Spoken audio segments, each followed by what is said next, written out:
Good evening, everyone. My name is Cynthia Loesch-Johnson, and I'm president of the Codman Square Neighborhood Council. I want to thank you all for joining us tonight. Just a reminder, the Codman Square Neighborhood Council meets the first Wednesday of the month at 7 p.m. Usually we meet at the Great Hall, 6 Norfolk Street, but we're meeting virtually until it's safe to meet in person. And so we're here together on Zoom. Our meetings are recorded. They are then posted on YouTube so that you can share them with your friends, your family, and your neighbors. I just want to remind you that these meetings are our meetings, so make sure that you're raising your hand or using the chat feature if you want to ask questions or share comments. It's your meeting, so make sure that you're actively participating and your voice is heard. With that said, we're going to make sure we start on time so that we can end on time. Others are trickling in, but we will jump right into things. Let me just quickly share the agenda with you.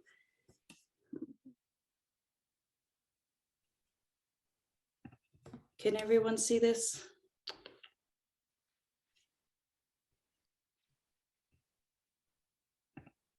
Can everyone see my screen? Yes. Great. We have a lot to cover. We might jump around in the agenda just slightly, but before we jump into the agenda, I just want to take a quick second to acknowledge our board members. We have 11 residents of Codman Square that sit on the board and 11 stakeholders of Codman Square that sit on the board, and they really make sure that we are doing all the great work that we're doing here in Codman Square, from the monthly community meetings to the annual Hidden Heroes and Sheroes event to the annual tree lighting, the Codman Square Farmers Market, the Dorchester Winter Farmers Market, all of our fun activities that we do throughout the year.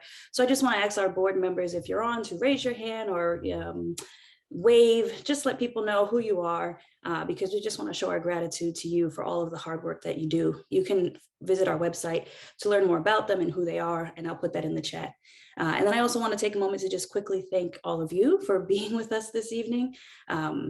We're still, navigating the pandemic, trying to stay safe. We're processing what's happening in the Ukraine. We're dealing with our own personal issues, but you still found time to be here tonight so that we could be together and figure out ways that we can improve our community together and also just learn about what's happening in the community. So I really wanted to take a moment and thank all of you. With that, we'll jump right into the presentations from our police departments. And I see B3 is on, so maybe we'll start with B3. Hi, everyone. I hope you're all doing well. So I have a report for the last 30 days within your catchment area, and I have 12 reports to talk about. There was 2 reports of motor vehicle accident with property damage.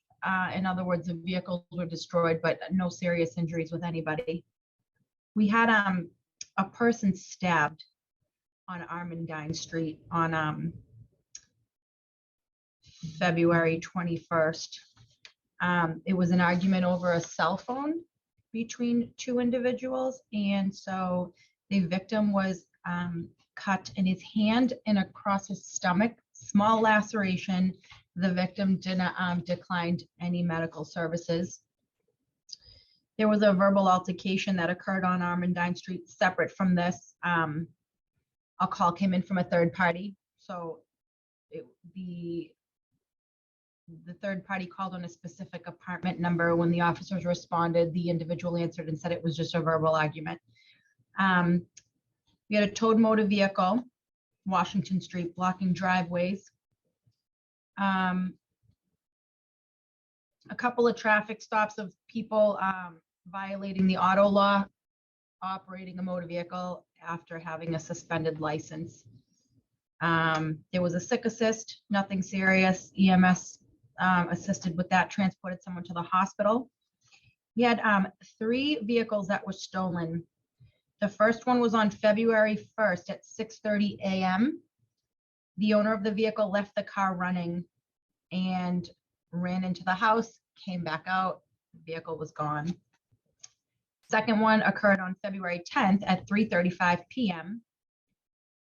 Again, the vehicle was not on, but keys were left in the car. The owner came out, the vehicle was gone. And then the third one occurred on February 11th at 7:15 a.m. Keys were left in the car. The car was on. Owner came back out. The vehicle was gone. So just don't leave your vehicles running and your keys inside, obviously. These were 3 cars stolen. In the area of Washington Street, Torrey Street for the second one, and Washington Street. I'll give you, Washington Street's a pretty big street. So in the area of like 670 Washington Street. And the last one was a traffic stop conducted by the officers. And the car failed to stop for the officers, so gave them a little bit of a runaround. Once the officers retraced the route after the traffic stop, they ended up coming across a firearm. No arrest was made. Obviously, this is still, an investigation, but they did recover a firearm that was found on the street. And that is all I have for you for B3. Thank you so much. Are there any questions or comments for the B3 side?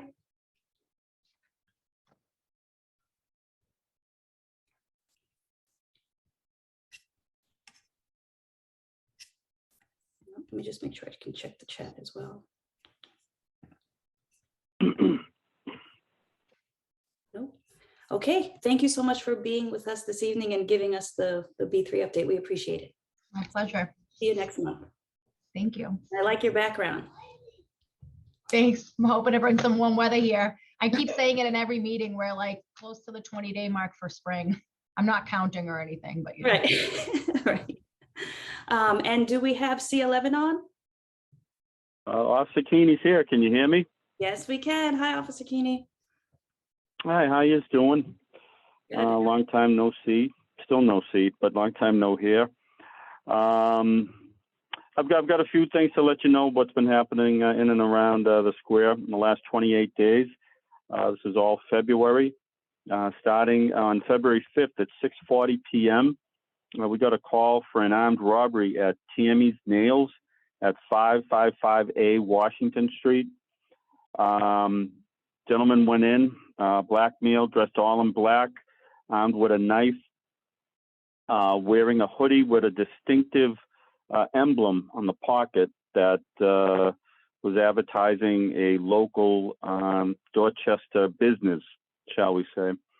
He went in, he robbed the store of $300, and there were 8 customers in there getting their nails done. He robbed every one of them too, and totaling about $800. The next day, on February 6th, we had a warrant for a gentleman who lives on Gaylord Street. He's 37 years of age.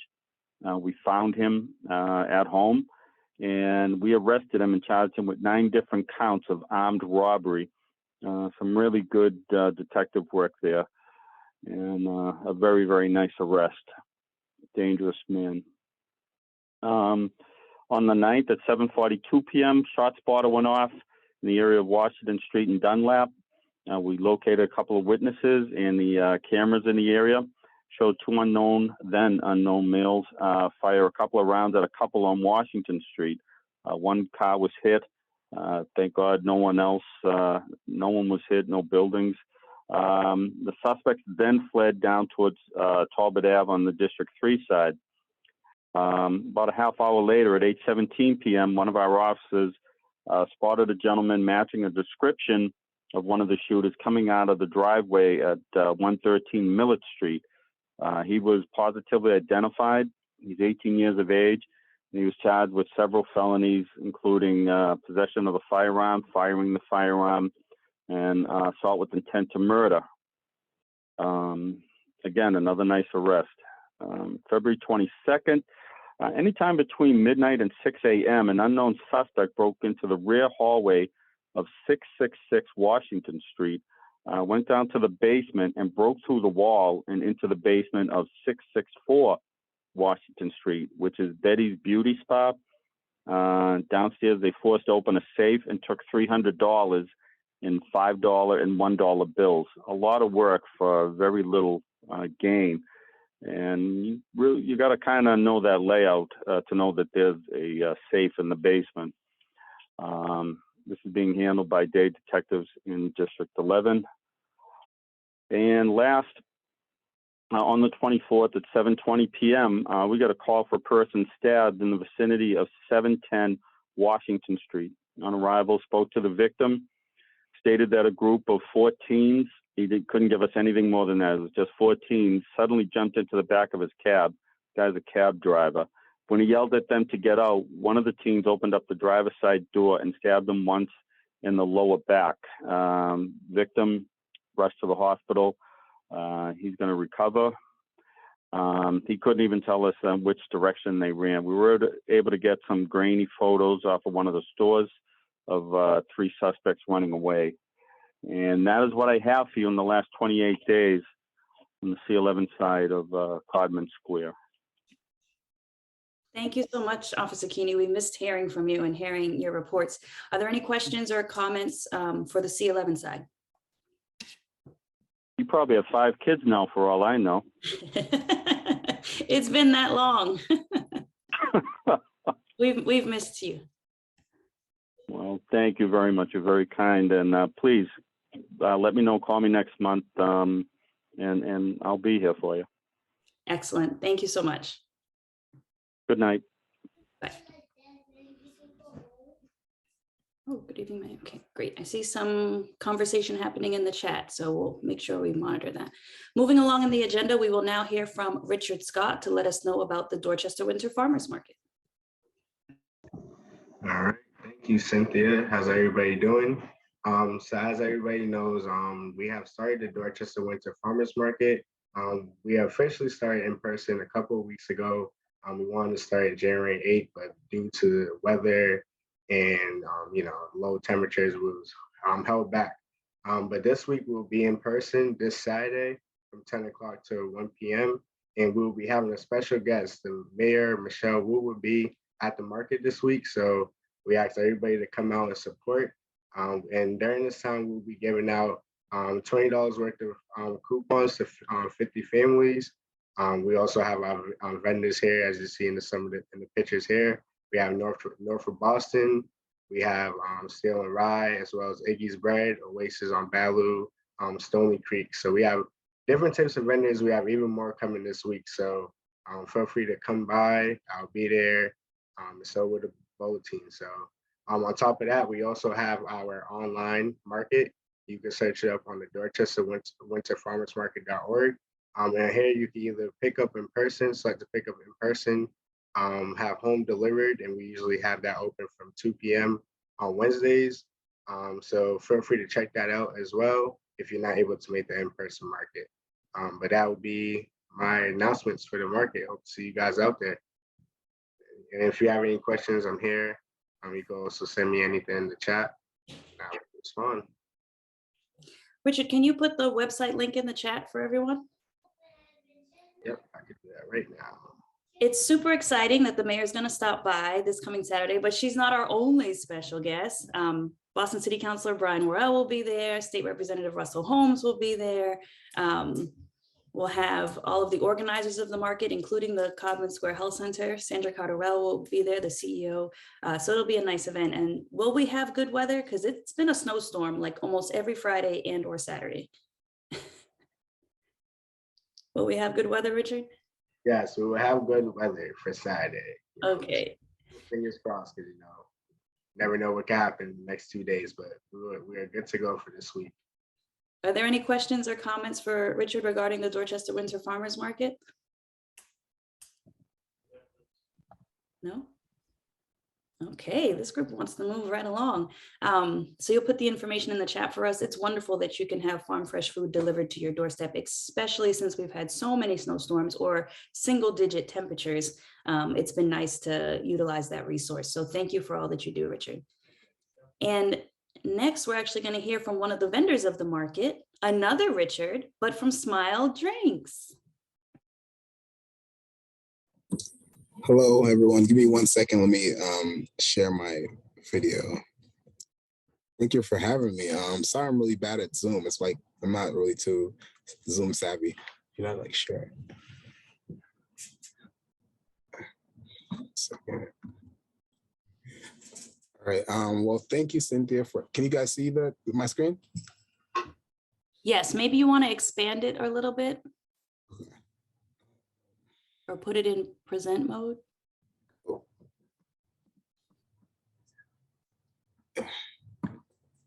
There we go. Yes, excellent. There we go. Oh, there you are at the market. Yeah, there I am at the Codman Market. How's everyone doing today? Cynthia, thank you for having me. My name is Richard Holmes, and I am the CEO and founder of Smile Drinks. I'm not sure if anyone has been to the Codman Market, but yeah, I'm the CEO and founder of Smile Drinks. Who's Smile Drinks? We're actually the first Black-owned beverage company in all of Mass. Smile started as a simple idea. It actually started from my apartment. Where during the pandemic, where we were all laid off and had a lot of time on our hands to kind of think about what we wanted to do, I decided to try to start a beverage company. It kind of just happened as an accident. A friend of mine was working at this restaurant, and I so happened to be helping them there, and they were making juice, and I liked the way the juice I tasted, and I just tried to do it myself, and had a lot of time to think about how I wanted to do it, and the pandemic just kind of made it happen.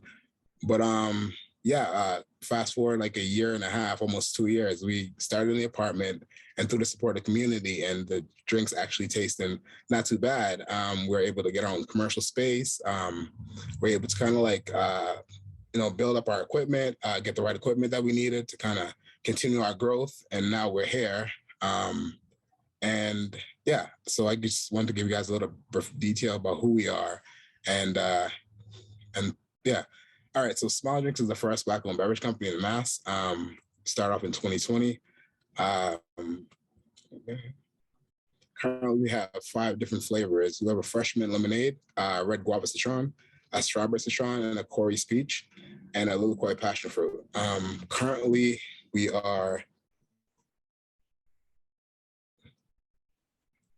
we're in about 60 stores throughout Boston.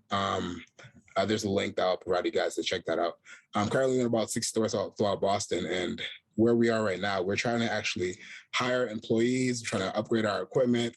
We're trying to get to a different level where we can actually be a force in the beverage industry. Currently, it's myself and a couple of the friends that kind of help out. But we want to hire people and bring the people on board who want to be a part of the team and want to help facilitate growth and see us grow.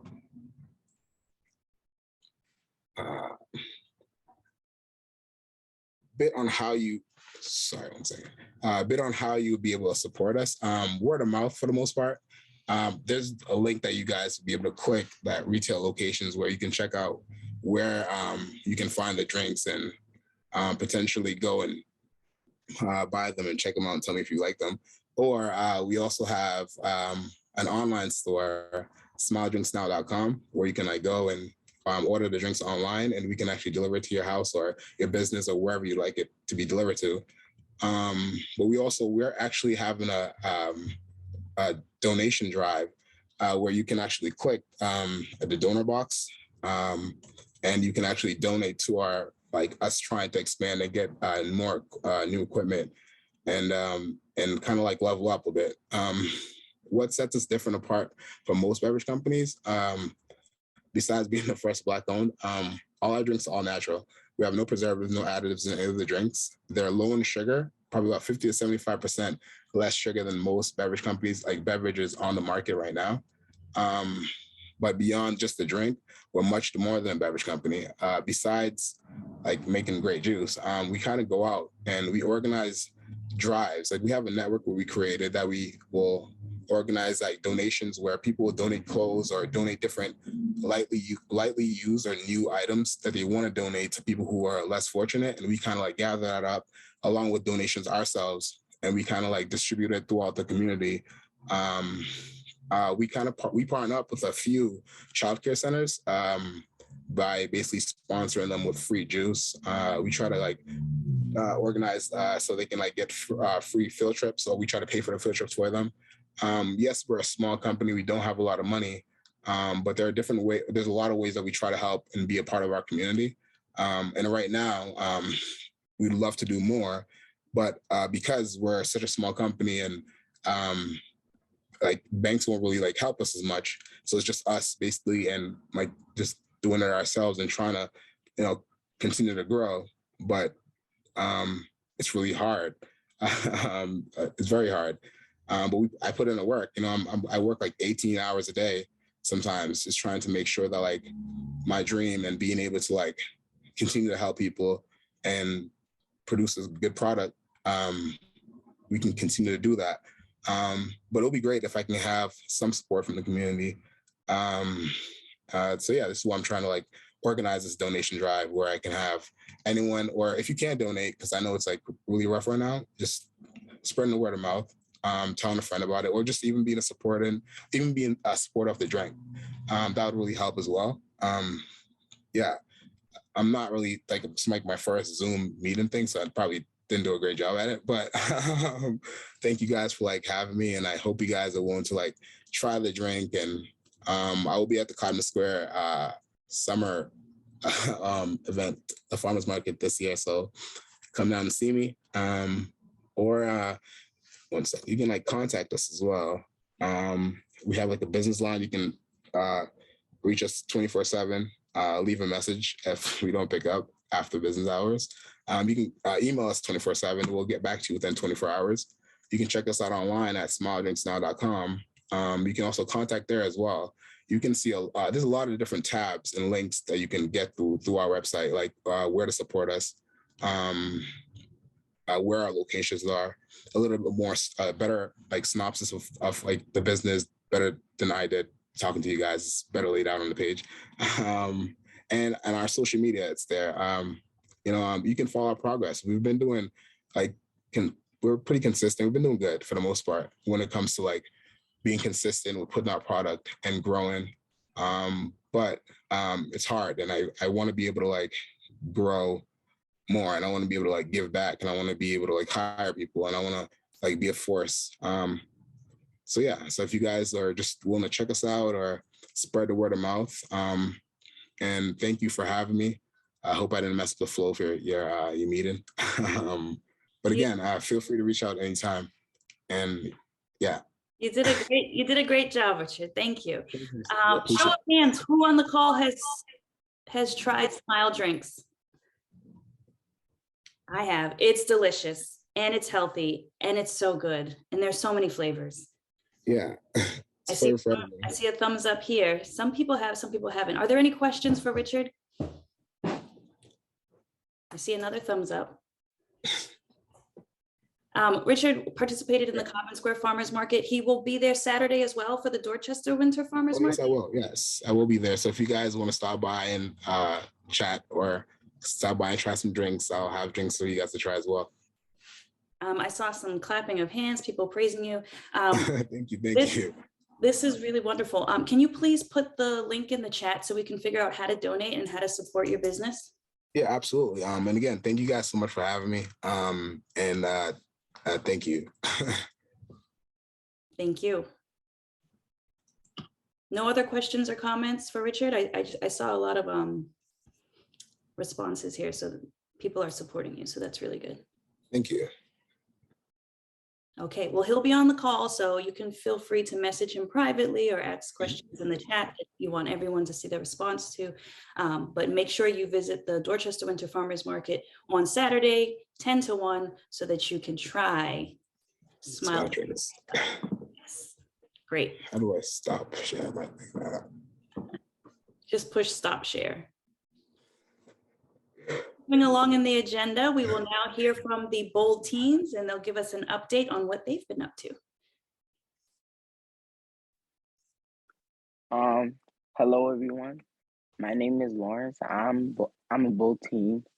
The Bold Teens is a youth-led organization focused on health, social, and environment justice. We work with Richard, the market manager, to manage the Dorchester Winter Farmers Market. In addition to supporting the market, we are also working to bring healthier options to our community generally. We work with the Codman Square Neighborhood Council to assess the options that are available to us in our merchants district. Additionally, we survey residents to determine what else they would like to see in our community. We have lots of fast food options. Yeah, we have lots of fast food options, corner stores, and beauty salons, but we want more sit-down restaurants and healthy food options. I invite you all to take our survey and let us know what you would like to see in the Codman Square community.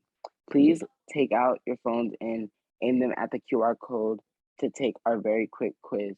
I'm gonna paste it in the chat for everyone. Can everyone see the QR code? Yes, no.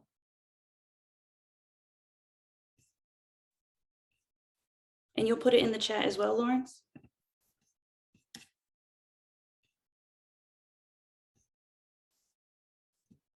Great. Does anyone have any questions for the bold teens?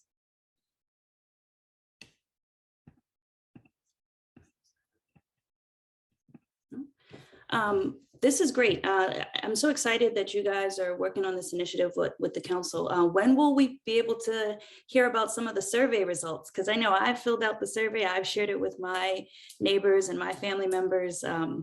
I know that a lot of us are feeling like we don't have enough healthy food options in the community. And so they've shared their ideas of what they want. Maybe next month, you guys can let us know what some of those survey results have been.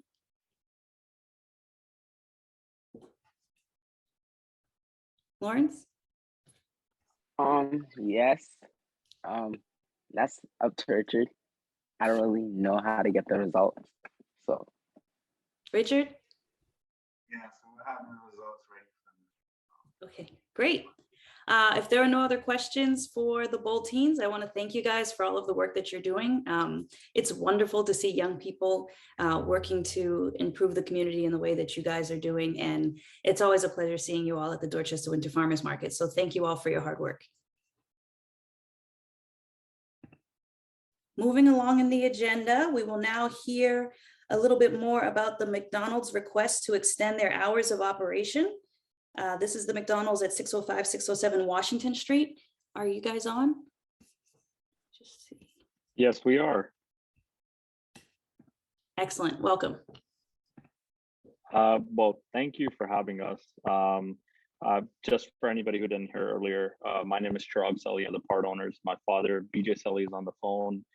He's also a part owner. Luis Gonzalez, our director of operations, and Mr. Madhu Goyal, who works with us as well. Our request is to extend our hours of operation. Currently, our closing time is 10 p.m. at the store, and we want to extend it to 12 a.m., so midnight. 2-hour extension solely for delivery. The reason and rationale behind this is during the pandemic or time, we were able to service the Dorchester community, or that in the immediate Codman Square community, actually, via delivery, as people were heightened in being scared of coming to the restaurant itself. Delivery was a means for us to be able to reach them. Not only that, we were able to provide hours to our employees, who are mostly local Codman Square and surrounding Dorchester area employees. By doing this extension, we would be able to not only provide service to the community, continued to later night, as most of you know, the community is hardworking individuals who have 1 job, 2 jobs, even 3 jobs at a time. And when timings get to being late when coming home, it's easy to be able to service via delivery and be able to reach customers that way for us as well.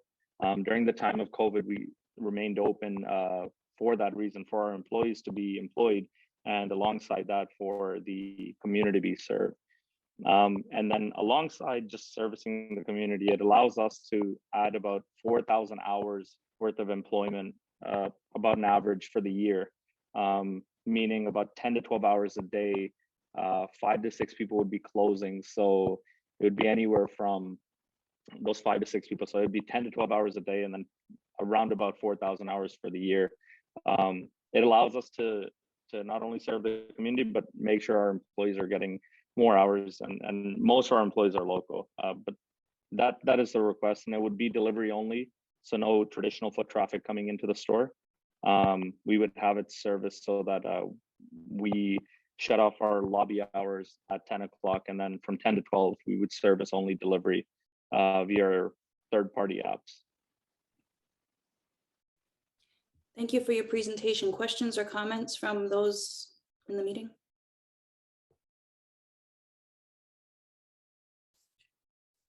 I have a quick question. So when you say delivery only, are you referring to like Grubhub? Like more of those third-party delivery sites would only have access to go in and out, correct? Yes, thank you for the question. So we do pay a commission to DoorDash, Grubhub, and Uber Eats to use their service. So we would continue opening it up to that platform. It's just those three currently. There is a comment in the chat. Candace is all for the extended delivery, not in favor of the McDonald's lobby being opened, however. How do you navigate the confusion that might exist when people see individuals going in and out, but it's not necessarily open to the public? So there's multiple elements that go behind the operation for it. That's a very valid concern, and that's something we address. We have multiple locations in the Boston area and in Dorchester as well. In Dorchester, Roxbury, the surrounding communities. Signage would be off, so there would be no visibility to regular foot traffic. The delivery drivers and couriers would have to ring a doorbell outside of the door, and the vestibule would essentially be closed. And there would be a table set up in that vicinity of, I don't know if anybody's been to the restaurant itself, but there's a vestibule further away from the counter, and the table would be set up there for our bagging station. And the door will only open and it's for us as well, a safety security perspective for our employees. The door would only open once we get confirmation through the window of the order number from the courier. So once we see the order number, we can verify the order, then we will open the door and give the bag out to the courier.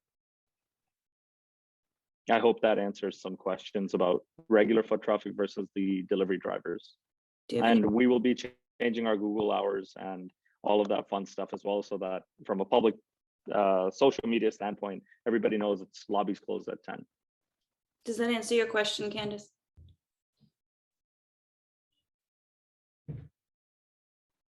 While we wait to hear from Candace.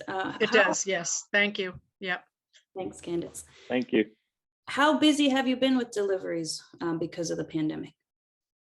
Well, to be honest with you, it's we lost our foot traffic customer for quite a bit, and we still had to keep our employees employed, and we still had to give them hours. Delivery was the only way for us to offset the lack of consumer traffic in the lobbies, just because of the height of COVID and people's worry to even come out and place orders that way.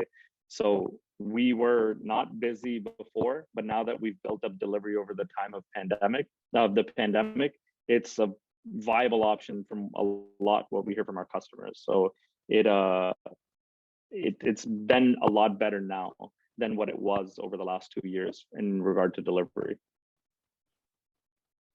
And you've changed hours at some of your other locations? Well, we have a store like Roxbury that goes till 1 a.m. already. We have the 870 Mass Ave location in Boston, and that's a 24-hour store. Because of those stores and because what we've seen in terms of customer traffic in the late hours, we've been able to see the growth of delivery and how it's a driver in terms of offsetting what the traditional business model was. And can you remind us when your abutters meeting is with the mayor's office? I believe it's the 8th. The 8th. Maybe you could put the information in the chat as well? Yes, of course. Any other questions or comments with regards to McDonald's extending their hours? If you want to discuss this matter further, or if you think of questions or comments later, I encourage you to participate in the abutters meeting. And do you know what time it is on the 8th? I would have to check. It might be 7 p.m. It is Mr. Madhu? It is a 5 o'clock in the evening. 5 p.m. Okay. Thank you so much for your presentation. Thank you so much for having us. Appreciate everybody's time. We encourage you to stay on so you can learn about some of the Codman Square efforts, resources, concerns. Moving along in the agenda, we'll now hear from our Boston City Councilor, Brian Worrell. I'm on mute. Okay, there you are. Yes. Good evening, everyone. Great meeting, a lot of information. I'm excited for the farmers market and the event that they're having on this Saturday. So hopefully I'll see everyone in attendance. I'm also excited to introduce BJ, who is a legislative aide for the District 4 office. And BJ comes way of the Peace Institute. And hopefully after I give a few words, I have BJ introduce himself, if that's okay, Cynthia. Awesome, perfect. As mentioned throughout the campaign, I'm all about collaboration and want to make sure that our district is collaborating a lot more. So we held a District 4 civic leader meeting where we had around 40 different civics represented at that meeting, where some of the top issues, a lot of people wanted to collaborate more. Development was another top issue, and then just more community events. So what we're going to be doing now as a district office is meeting with civics in their zones to see how we could be supportive in their efforts and coming up with some of the words on, well, coming up with a design on how we could create development, well, how we could create community standards and fit that to our developments. And I'm even thinking of how we could do community standards to fit with our businesses that come into our neighborhoods as well.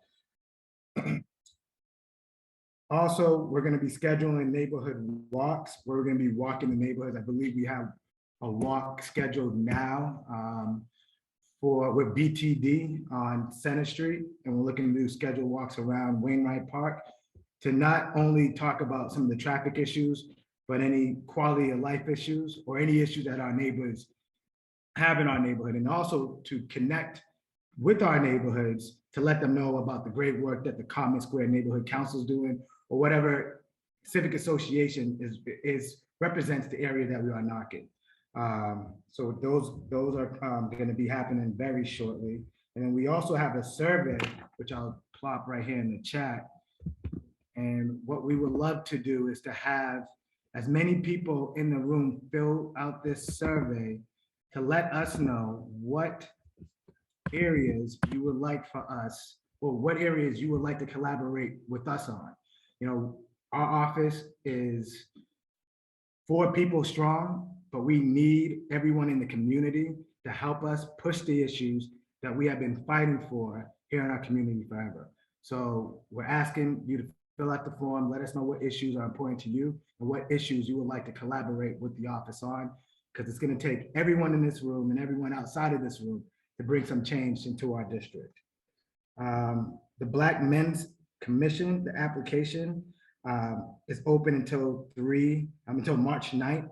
And what the Black Men's Commission is, it's a newly formed department here in the city of Boston, which was signed by Mayor Keaney, where we're going to be discussing the issues that affect Black men and boys and getting some resources, much needed resources to Black men and boys here in the city of Boston.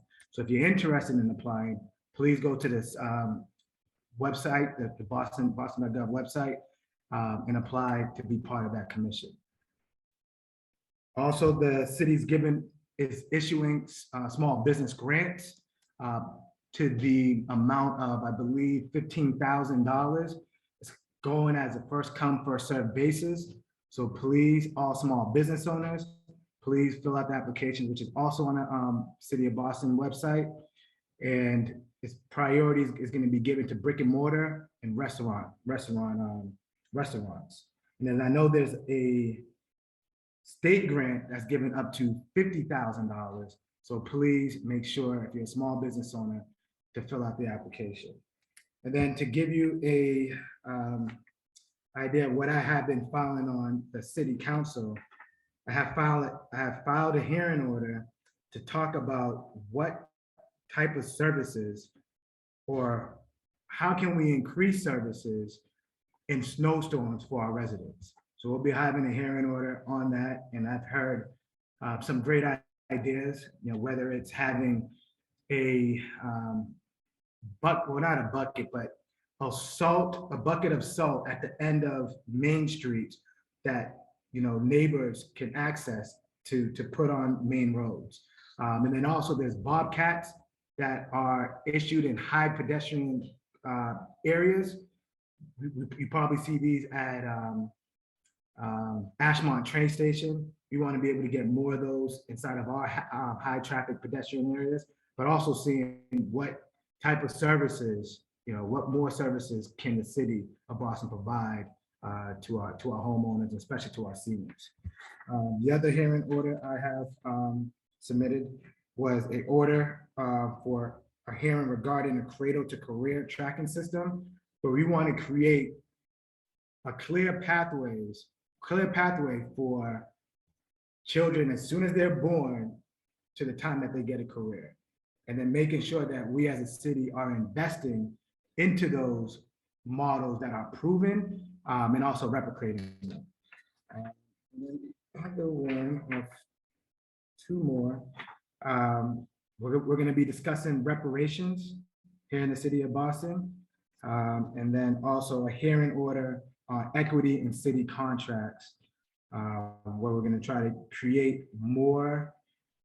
Everyone know 1.2% of city contracts went to Black and Latinx small business owners. We want to increase that. So we're going to talk about ways on how to increase that here in the city of Boston. And then today I signed on to a hearing order to have for returning citizens to make sure that they're getting the support and assistance they need when they come back to our communities, because 90% of the incarcerated come back to our communities. We want to make sure that the support and assistance is there for them.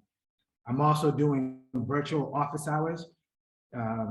Maybe maybe later on in the month we'll do that in person, but I'll put that in the chat as well. So if you want to have a 30-minute conversation with me, let me know your issues, anything I could be helpful with, feel free to sign up, and I'll drop a link right now in the chat. Go virtual office hours. Before I go and give BJ the floor, I also want to let everyone know about a great initiative that Ms. Orman is doing regarding My Top Drawer, which is a clothing drive for a few people who have experienced fires in our neighborhoods. And I'll drop that flyer in the chat. And I'll turn it over now to BJ.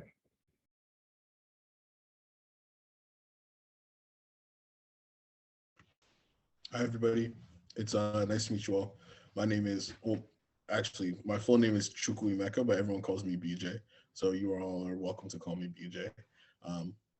And I'm the new staffer in Councilman Worrell's office. I'm his legislative aide. I'm excited to be here. I'm excited to work with all of you, whether it be on small, medium, or large projects. It's just nice to get to put your hands down and get your feet a little dirty in the community and walk and be able to experience life with you all over the next coming years.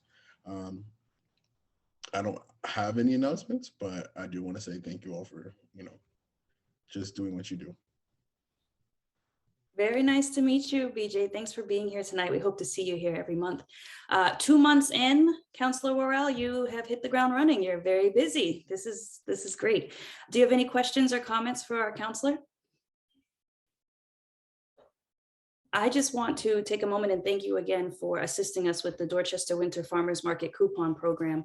Richard mentioned that we give $20 worth of coupons to families so that they can purchase farm fresh food at the market, and we give it to 50 families each week. before we reached out to you, we could only give that resource to 25 families each week. But with your help and your connection to City Kids, we've been able to double the coupon program. And we just really appreciate that because you connected us even before you were in your official role. So we're very grateful for you. Any questions or comments for the counselor? I know that's a lot of information. He's been busy. Well, review the information that he posted in the chat, fill out the survey that he provided, and we're so grateful to have you, and we look forward to continuing to work with you. And if you want to hear from him, he'll be speaking Saturday at the Dorchester Winter Farmers Market. Great. This is good. Usually there's like 10, 20 questions for you, but this is good. Okay, moving along in the agenda, just a quick update on a COVID-19 project that the Codman Square Neighborhood Council has started to work on in partnership with the Boston Project Ministries and other civic associations in the Codman Square area, as well as the Boston Public Health Commission. We'll be focused on educating the community about COVID-19 because we're still dealing with this pandemic, testing, vaccines, how to protect yourself and stay healthy. So stay tuned for more information about that. You'll also see more information at the Dorchester Winter Farmers Market, but we'll just be doing our part to make sure people stay safe as, you know, the rules change, the guidance changes, things get a little relaxed. We just always need to make sure we're staying safe and have our guard up so we're staying protected. So stay tuned. With that, we'll move on the agenda to the Codman Square Neighborhood Development Corporation. They're going to give us updates on their different projects. Hey folks, my name is Andrew Weesner. I'm a senior project manager with Codman Square Neighborhood Development Corporation. I'm having some technical difficulties this evening and my camera doesn't work, so I apologize.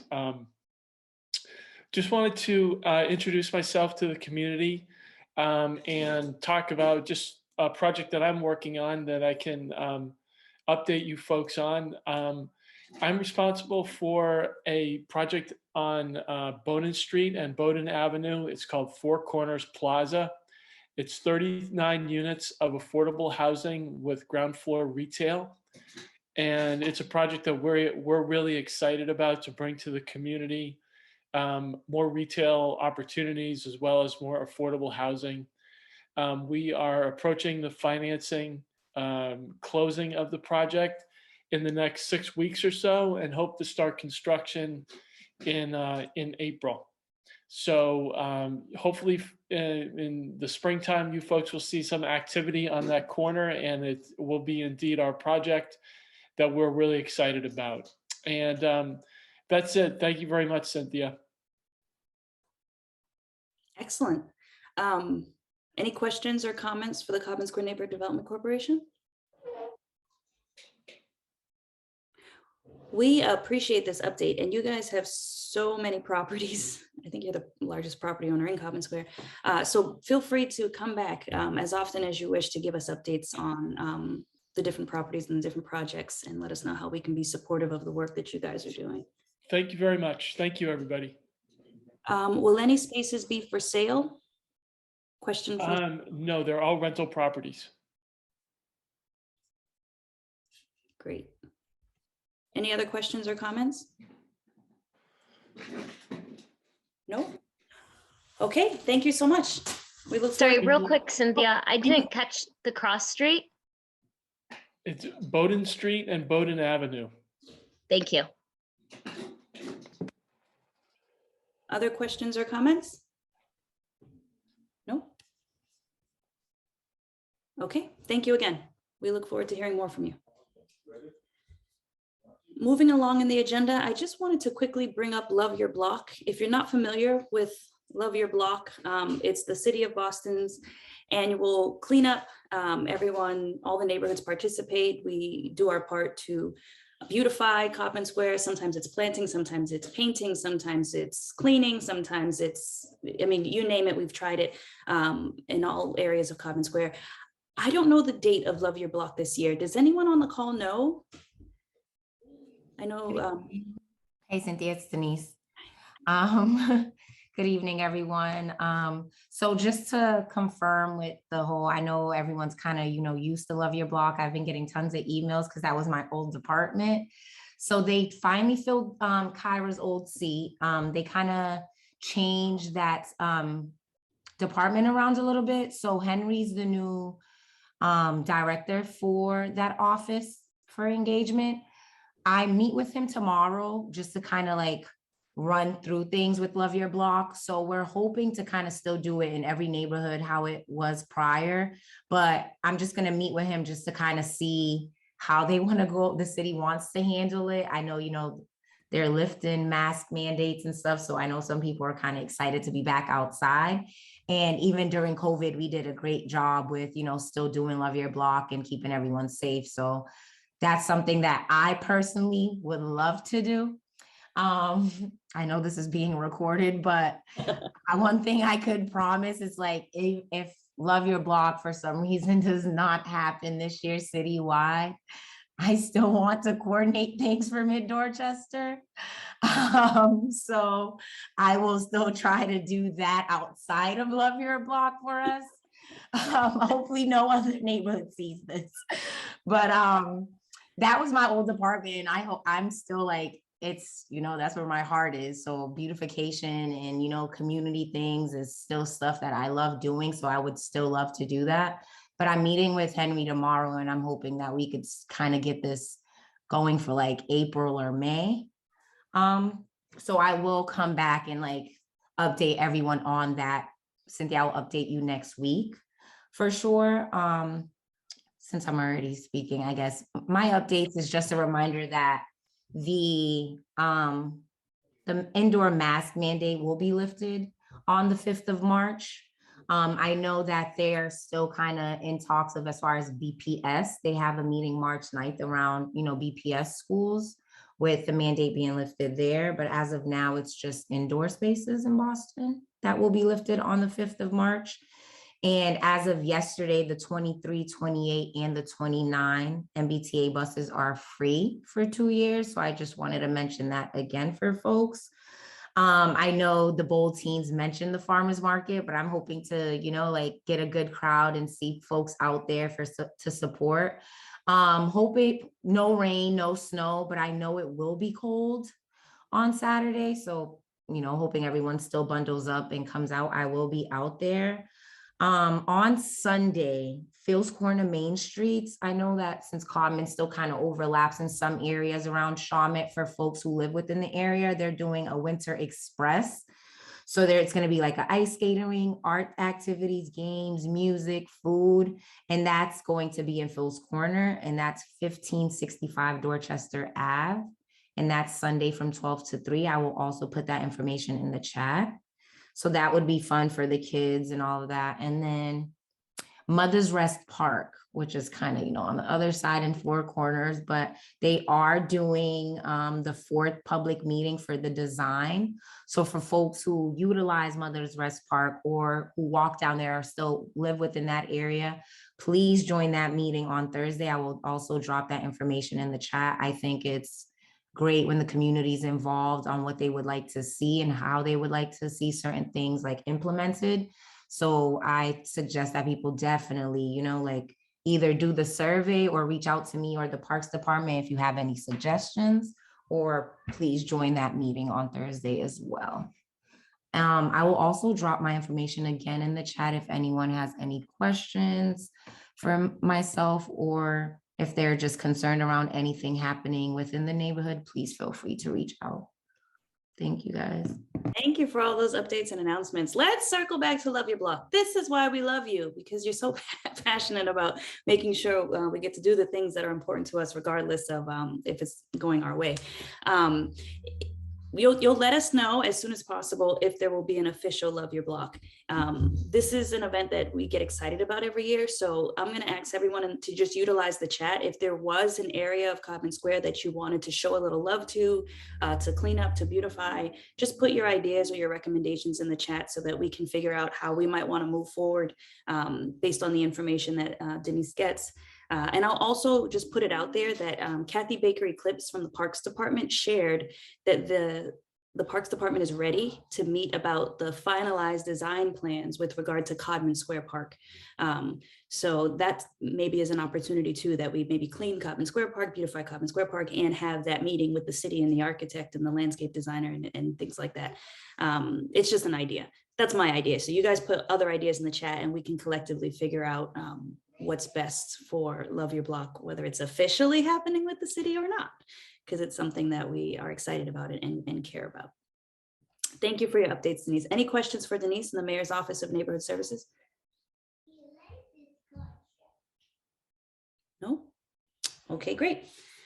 We are now going to hear from Bobby Jenkins. He's going to talk about the dedication of the walkway on the Franklin Field apartment side of Harambee Park. Is Bobby on? Let me just check. I don't see him. If not, are there any other people on from elected officials' office that had announcements to make? I saw a lot of chatter in the chat, people sharing their information and the resources that they had. Did anyone want to say a few words? Hi, Miss Cynthia, it's Jordan. Can I say something real quick? Of course. Hi, everybody. I'm Jordan Crispin. I'm with Senator Nick Collins' office. Happy to be here. I'll be pretty brief. Two quick things. This past Monday, we had the Black Excellence on the Hill event hosted by Rep. China Tyler and the Black and Latino Caucus. The senator nominated Miss Marilyn Foreman, and she received an award, so I just want to give her a big shout out for everything that she does in the community. And secondly, we have MGCC, which is the Mass Growth Capital Corporation. They're doing grants for local businesses, small businesses in the community. About $50 million. The grants are ranging from $10,000 to $75,000. That's in partnership with the state. So I will put that information in the chat. It's mainly for socially and historically, economically disadvantaged groups. So LGBTQ, minorities, women, veterans. So I'll put that in the chat. And if anybody has any interest or knows somebody that might benefit from this grant program, please feel free to reach out to me in the office, and we can try to assist with making sure that people are getting those funds. Yeah, and if there's anything else, any questions that we could possibly help with, please feel free to reach out. I'll put my info in the chat. Thank you. Excellent. Thank you. You beat me to it. Big congratulations to Marilyn. Well deserved. I appreciate that. Anyone else? No? Okay, great. So we are going to switch up the agenda just a little bit tonight. We're going to give Rep. Holmes a little bit more time. So we're going to move the announcements to now, and then we'll let Rep. Holmes kind of finish us out and finish this meeting. So does anyone have any announcements? And I'm going to share my screen because there are some that I already know need to be shared here. We're going to do announcements and then we'll hear from Rep. Holmes. Candace, did you want to do your announcement first? Sure, that's great. Thanks so much, Cynthia. I know, thank you, Denise, for sort of warming up the crowd for this event on Sunday. Just briefly, this has been something, I am a Codman Square resident, so I have one foot in Codman Square and another foot in Fields Corner. So I've been working, ADSL, where I am the executive director, we've been working with Main Streets and a coalition of other organizations in Fields Corner to, and the mayor's office, of course, to bring people out of their homes in the cold weather, because we are hardy New Englanders, to finally come together and share an experience. And so we had a brainstorm several weeks ago. The city has graciously funded some of these winter festivals. And so we're going to be having ours on March. Everybody light a candle, because I don't want it to rain. You know how horrible it is when the weather sort of tanks these events. The interesting thing about this is when we first started talking, we were on the phone with not only the mayor's office and Fields Corner Main Streets, but also the Boston Society of Landscape Architects. And they wanted to do something different outside. So the dream I have had since 10 years now is to reestablish the ice skating pond that had been in Fields Corner historically and really hadn't gotten much traction on it. And I think one of the gifts the pandemic has given us is that people are willing to look outside the box at different ways to come together again as a community. So the ice skating rink was met with great enthusiasm, but of course, you know, trying to move that quickly to establish a location in the field was very difficult. But we hit on the idea of having a synthetic ice skating rink, and so everybody has run with that. We're going to have it.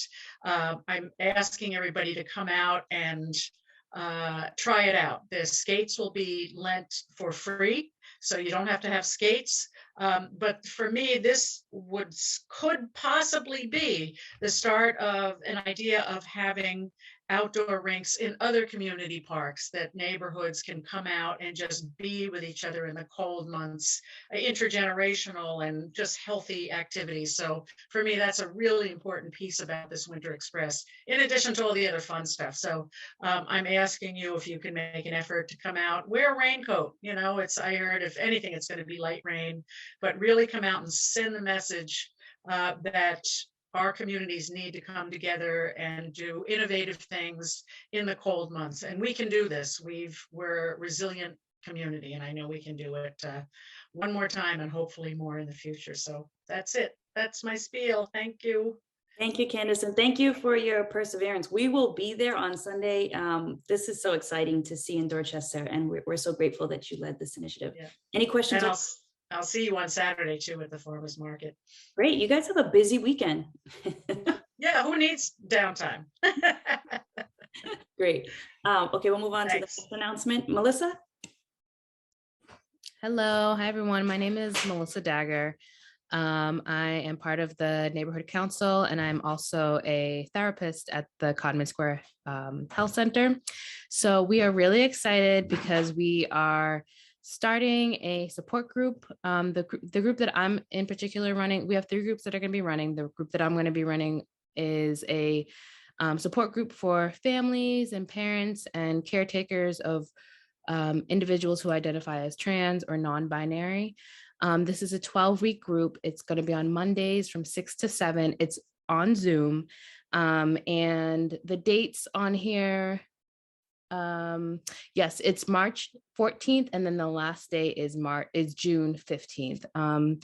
So we're really excited to be able to bring this to the Codman community. You do not have to be, or people who will participate in the group do not have to be patients at the community health center.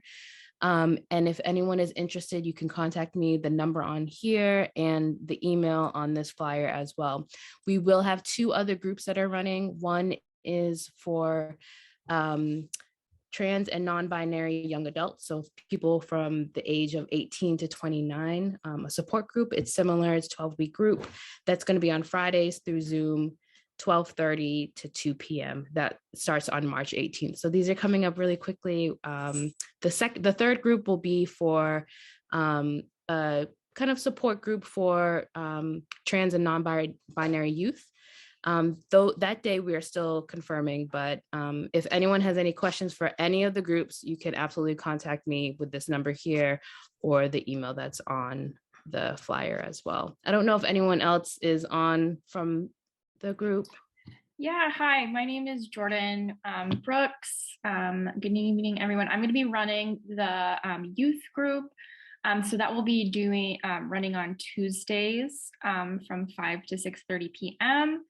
And like Melissa said, anyone is welcome, and that will be ages 12 to 17. So we're really excited to be able to provide some support groups, and then also we're hoping folks will be able to meet people they can relate to in the community as well. So feel free to reach out if you know anyone to refer as well. Excellent. Thank you both. Thank you. Just a reminder, as Denise shared, the mask mandate will be lifted on March 5th. Again, follow us on YouTube.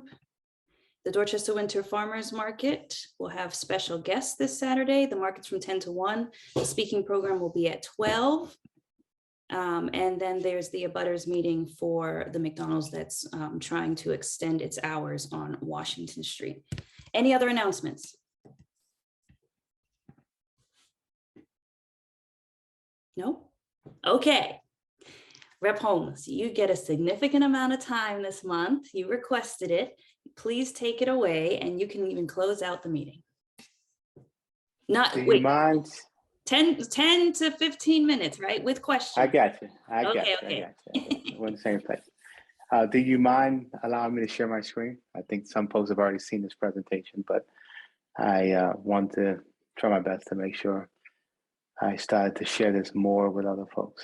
You are a co-host. I'm sorry, probably should pick the one that is, what is it?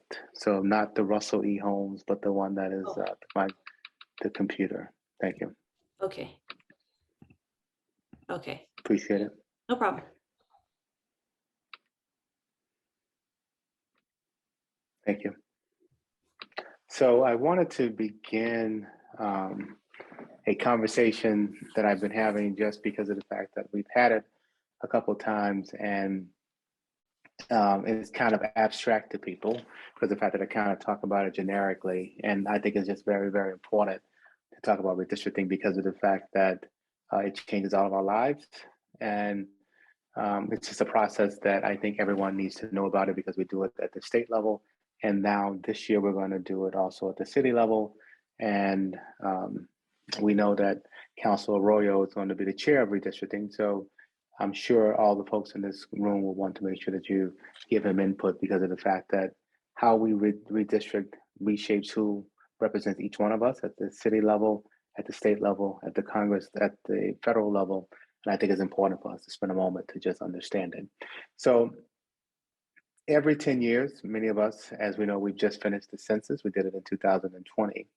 And the alignment of the census means that, or the creation of the census that we do every 10 years allows us to then align all of our representation to population. So each year, each 10 years, we do a realignment or readjustment, and that's what we call redistricting. And for those who may not know, the redistricting that happens here at the state level, it is the legislature, all of us in the House and the Senate, who actually go and redraw the maps. So we draw the congressional maps, the House maps, the Senate maps, and the Governor's Council. And so I thought it would just be important to make it simple so that you can see. If you just go and Google Mass House of Representatives redistricting, it will pull up the redistricting site. And historically, up until 2010, when I was first elected, we had 10 seats in the Commonwealth that by population were majority people of color in those seats. So obviously for hundreds of years, everyone in this Commonwealth was essentially represented by a white man. And only in the last 40 or 50 years, something we take for granted, that representation has become much more diverse. And when I got elected in 2010, as I said, there were 10 seats by population that were majority of color. We then, in the 2011 census, took the census data, and when we did redistricting, we grew the amount of seats by population in the House from 10 to 20. We actually now had, in 2011, 10 seats that were majority of color in Boston alone, and then 20 across the Commonwealth. And then we went from 1 to 3 that were majority, I'm sorry, 2 to 3 that were majority in the Senate. And so in the Senate now, what we've done in 2022 is gone from 3 to 6. And in the House, we have gone from 20 to now 33. And so quite literally in 11 or 12 years, you think about it, when I got elected in 2010, we have gone from 10 seats that were majority of color to 33. It is something that is certainly not reflective of what we've seen really around the rest of the country. And we in Massachusetts think it is an important thing to continue to align and create opportunities for a much more diverse legislature. And so one of the maps that you can pull up, if you do go to this website, is you go to Congressional, House, Senate, and Governor's Council. So many folks are not familiar with the Governor's Council, but we also redraw the Governor's Council lines as well. That is who is the group of folks who then interview for our judges and the like to ensure our judicial branch also has the judges that we need to have. But if you click on it, you can click on multiple things, but the one I'm clicking on is the majority minority seats. And you can see there are 33 of these possibilities now, and so you can see where they are around the state. Unfortunately, we are a state that still many people of color are all packed together just in a limited amount of areas. Literally, if you get out of Fall River, you get out of Worcester, you get out of Springfield, you get out of Holyoke, you get out of Boston and Chelsea, you literally will get to basically all white areas by population. There are many areas in many towns and cities, many towns in the Commonwealth that are 90-95% white. But in this map, you can see pictorially where we were able to create seats that were majority of color. And so all of us in the legislature, in the House, represent approximately 45,000 people. I'm going to click off on this part of the grid. What you can see is just the information when it comes to the key. There are 2 seats, literally, that when you go and you carve out populations in the Commonwealth, that you can have a majority Black population. They are the 6th Suffolk District, which is the district that I have the honor of representing now, and then the 12th Suffolk District, which is today represented by Representative Fluker Oakley. And if you think about it, both of those seats are obviously where all of us live. And so there's no other place in the entire Commonwealth other than if you basically come from what we call Milton Pan, the Black part of Milton, come straight up Blue Avenue and go obviously over to, sorry about that, when you go obviously over to Norfolk and Codman Square, and you go over somewhere in the neighborhood of, when you think about Roxbury, down Warren, up the Blue, that is the only place where you can pretty much create these seats. But majority Black is primarily based around Mattapan. Then there are actually 8 seats that you can create that are majority Hispanic. And then there were 23 other seats that when you take Black, Hispanic, Asian, Native American, and the like, and all of us, you can create the 33 that I was talking about. So you have 2 that are majority Black, 8 that are majority Hispanic, and then 23 that are majority Black, Hispanic, Asian, Native American. And so then when you look back at this map, you can kind of see the key. Those 2 seats that I was referring to are right here in the Mattapan area. This is the seat that Rep. Fluker Oakley represents today. And then this is the seat that I represent, which is the 6th Suffolk. And so it is important to understand that we believe that in the new configuration of what we created in opportunities in Brockton, in Fall River, in Randolph, that we believe that we will probably grow the Black and Hispanic caucus by probably 5 or 6 members, because of the fact that there are 4 seats actually created that actually have no incumbents in it as of today. One of the other things that happened in this new configuration, or what happened in the Boston area, is that Rep. Malia is retiring. And when Rep. Malia retired, of course, that gave us an idea about how we might want to even recreate the seat that she had. And what ended up happening is Rep. Elgato, Rep. Casalvo, Rep. Miranda essentially absorbed much of the districts or the areas that Rep. Malia had before. And we literally moved the seat, or Rep. Malia's seat, or the seat that was represented by Rep. Malia, to create a new seat and a new possibility seat over in Chelsea. And so literally Chelsea used to be combined with some of the North End, some of Charlestown, some of East Boston alike. But now, as you can think about it, Chelsea is a majority Hispanic area. And so we hope and certainly believe that creating a seat in Chelsea will, again, send representation that is all Chelsea, representation to the State House that will give it the voice that it adequately deserves. I can also just say on the Senate, what we did in particular for all of us who live in the area we live, 20 years ago or so, 20 years ago, there was a decision made that it probably was, we all think about now in hindsight, that probably was not the right decision. There had historically been a seat that had been represented by Black people, quite frankly. They had been Diane Wilkerson, Bill Owens, the Bowlings. Historically, it had been that way for a while. But the thought was, well, when you take that area that I was talking about up and down Blue Avenue with such a large population of people of color, the thought was maybe we could create an influence 2 seats by taking some of that area and combining it with South Boston and then taken some of that area and combining it with Jamaica Plain. But what we have learned over the last 20 years is that taking those two, that area that we live and dividing it essentially amongst those two seats to try to hopefully get influence the two seats got us essentially no seats. The person from South Boston, they outvoted, even though by population the seats were majority of color. They were being outvoted by folks who showed up more in South Boston. And then on the Jamaica Plain side, the Jamaica Plain side was also outvoting the folks where we live. And so essentially South Boston was sending a person for the most part on one Senate seat, and Jamaica Plain was sending a person from the other seat. And so what we did in redistricting this time is we brought that seat back together. And so you will see that there are some very there's some new folks probably to you, but they were state reps already. Rep Elagato, Rep Miranda, and Minya Culpepper are now going to run for that seat that essentially now is straight up Blue Avenue. That will, in all likelihood, if those are the three people, obviously, will send a Black person back to the Senate.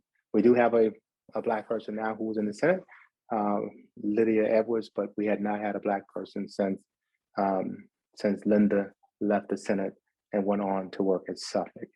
And so I think it's important for you to understand that, one, the history and what happens on redistricting, but then two, to understand that so many of the drivers that happen for how this building, of the 200 of us in the building, happen because the Black and Latino caucus stands out and we lead on some issues. And I'll end with just saying we've led on police reform, and most recently there's an issue here that we've led on driver's license. And I just think it's important for you to know, just 2 weeks ago or so, we decided to lead on the issue of, we believe undocumented folks in this Commonwealth should be able to get a driver's license.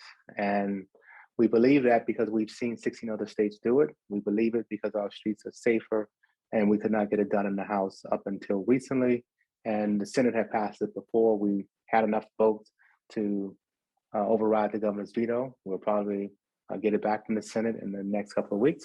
And hopefully we will, if the governor decides to veto it, we will override his veto. As quick as I can give it to you, and I'll take any questions, Cynthia. It is now 8:20. It gives me 10 minutes or whatever. Not bad. Wow, this is super informative, and the visuals are very helpful. Any questions or comments for Rep. Holmes?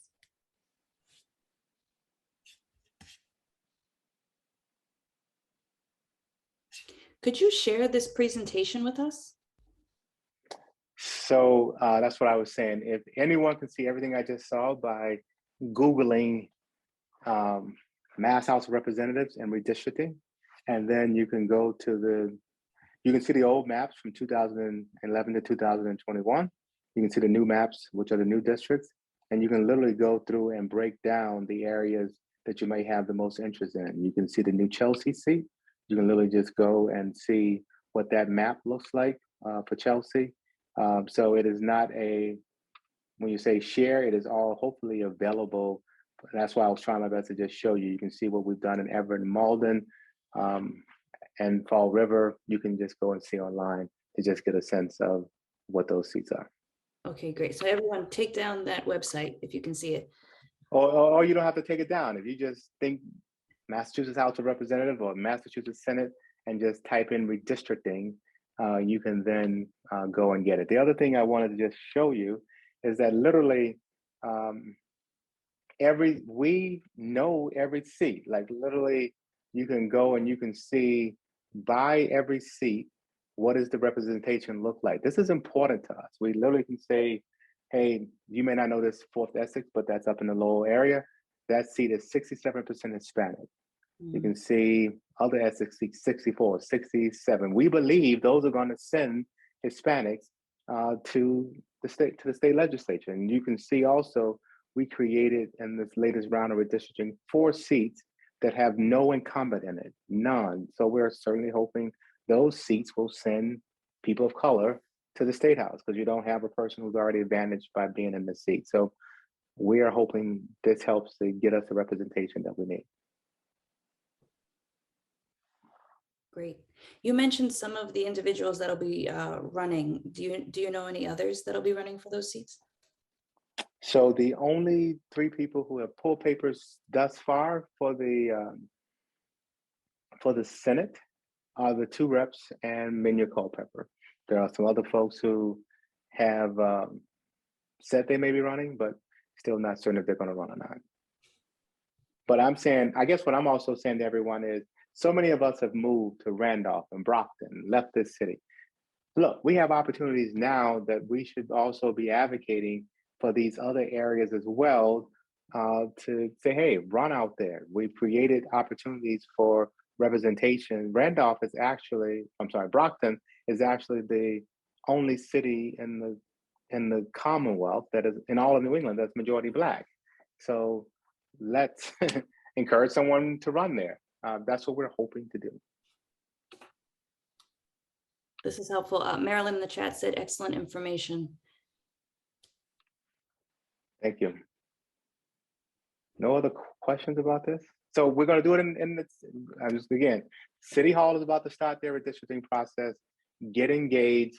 Make sure that as we're crafting these new seats at the city level as well, that the same value systems around making sure we have representation at the city level is incorporated into that process as well.